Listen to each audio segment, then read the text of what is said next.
How to get more comfortable with death. Identify distressing thoughts and beliefs about death. This deceptively simple quote illustrates a central teaching about death anxiety. It is not death alone that causes distress. If it were, each of us would have identical feelings about it. It is our thoughts and beliefs about death that cause us distress. This is why it is crucial to identify the ones that are feeding your own death anxiety. They might include intrusive thoughts about death that automatically pop into your head, or more deep-seated, persistent beliefs, e.g., death is unfair. To help you identify some of your own thoughts and beliefs about death, you might ask yourself some of the following questions. What is it about death that I think is so awful? Are there certain types of death that I worry about more than others?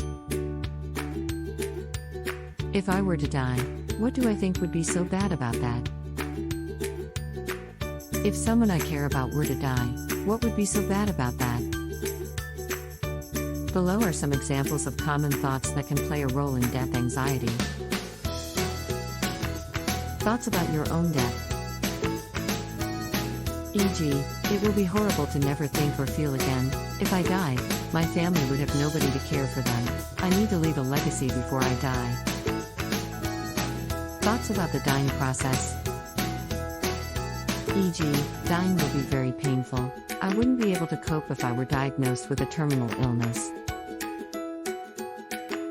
Thoughts about a loved one's death.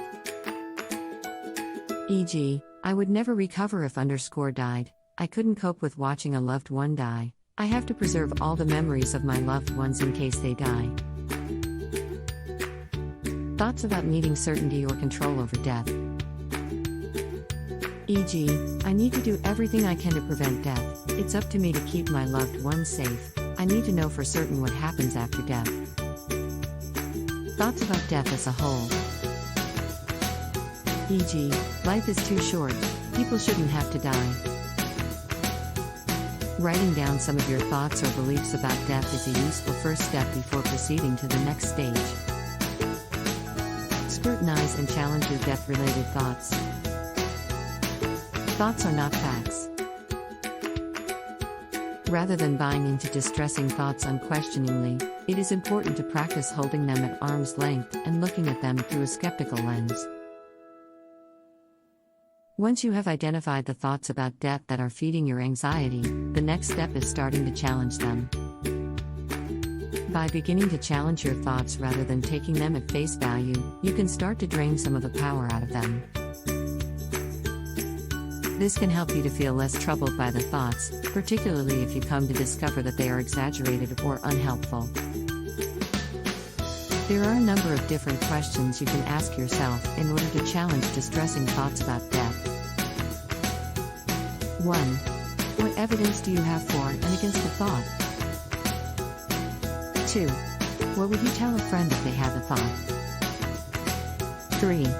What would the calmest person you know say about this thought? 4. Are you worrying about an outcome that you can't control? If so, is there any point to this type of worry? 5. How does the thought make you feel? In addition to asking yourself these questions, it might also be very helpful to get an outside perspective on your thoughts, such as by talking about them with a therapist or someone else you trust. Recognize any habits that feed your death anxiety. Seeking reassurance from other people from time to time is natural. Checking is another kind of behavior that can feed death anxiety. Safety behaviors give you a false feeling of safety, particularly when you are not able to avoid a distressing situation. Avoidance is one of the most common ways in which people deal with death anxiety. If you identify with any of the above behaviors, try to consider ways you might begin to rein them in. It can be helpful to first estimate how often, or for how long, you are currently engaging in the behavior. Next, you might try to set goals for reducing its frequency or duration. Keeping a log of the amount of time you spend on the unhelpful behavior or its frequency, e.g., how many times per week, can help you monitor your progress and stick to your goals. If privacy permits it, leaving this log somewhere accessible and visible, such as on your fridge or bedside table, can help you build accountability and motivation. Remember that each of the problematic behaviors may provide temporary relief from your anxiety, but they ultimately make it worse. Reducing some of these behaviors will also be an important part of the next step. Deliberately expose yourself to reminders of death. There are different approaches you might take with exposure therapy for death anxiety. One pathway would be to write out a list of situations you would typically avoid due to anxiety, to rank them from least to most difficult. Exposure tasks can also be chosen in a more random way. In either case, you could plan out exposure tasks and carry them out on your own. However, you might also benefit from seeking the guidance of a clinical psychologist who can work with you on planning and completing exposure tasks. The goal during exposure therapy is not to get rid of anxiety entirely, but to build up your tolerance to it.